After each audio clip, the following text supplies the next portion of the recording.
How did Jeff Bezos, with a net worth of $181 billion, not pay $1 of income taxes in 2007 and in 2011? And how did Elon Musk, the second richest man ever, also get away with the same thing? What's the secret? Today, you guys are going to learn that secret, and gentlemen, you are not going to want to miss out on any of this.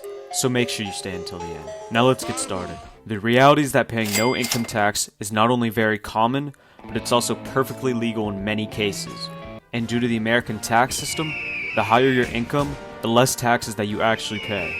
The federal tax code has hundreds, maybe thousands of tax loopholes, and if you hire an expensive CPA, which is a certified public accountant, or a tax attorney, they'll almost certainly help find a loophole for you. It's not that simple though.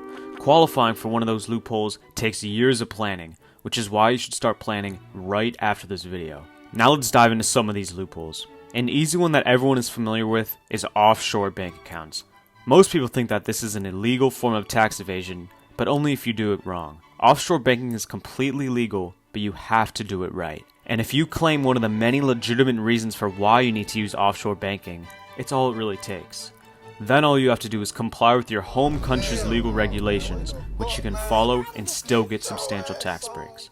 Okay, but what country should I open my offshore bank account in? Only the tax haven in the world, which is Switzerland. Every bank in Switzerland is forbidden from releasing your private information without consent, and it can't even share if you have an existing bank account in the country. You are so secure in Switzerland that your banker could face serious jail time for disclosing any information about you or your bank account. Switzerland is one of the strongest economies in the world and is very stable, meaning your account will be confidential and won't have much financial risk. Putting your money in a tax haven bank account might be realistic for someone like the Wolf of Wall Street, but most of us watching this won't be able to access many of the invite-only systems these banks use. So if you're not from some elite family, but you're still trying your hardest to become financially free, then these next tax write-offs are sure to give you a leg up against your competition. A simple one that investors often use is something called tax loss harvesting. Say you bought two different stocks, Apple and Bank of America. After a few months, say Apple made you $10,000 while Bank of America lost you $3,000. Instead of paying taxes on the $10,000 and having to deal with the $3,000 you lost separately, you could subtract the $3,000 you lost as a tax loss and offset it against the $10,000 you made from Apple. Your taxable gains are now only $7,000, saving you hundreds or even thousands on your taxes. There is a $3,000 yearly limit on capital tax loss harvesting, which is why the next few tips are crucial to hear. A very common loophole for the filthy rich is creating municipal bonds portfolio. Municipal bonds have a 3% tax-free interest, so you could invest $100 right now and get $3 by this time next year. That won't do much though, but if you're to invest $100 million into a municipal bond portfolio, you can make $3 million annually, fully exempt from any taxes. Basically a free $3 million. Incredible, right? There are just so many ways to increase your income in this country, and subscribing to the Finance Frat is all you need to do to learn all the methods. We all know real estate is already a very profitable business, but the tax benefits many don't know about in real estate make it unreal. Real estate is so tax advantaged that you can make $1 million from real estate and legally pay zero taxes. Say a building you own generates you $100,000 in a year. Not bad, right?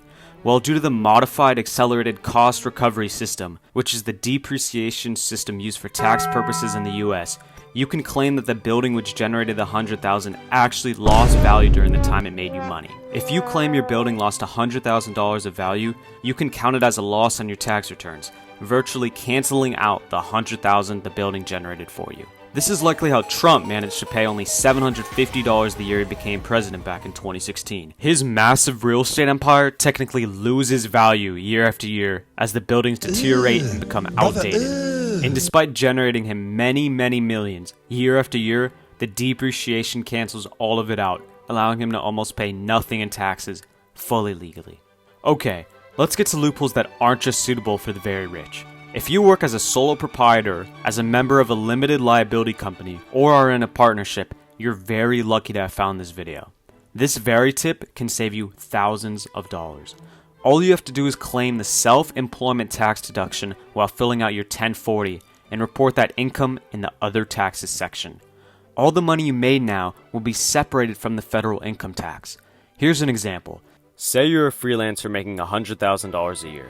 With the 15.3% self-employment tax, you'd pay roughly $15,300 just because you decided to work for yourself. Yeah, we know, it's crazy.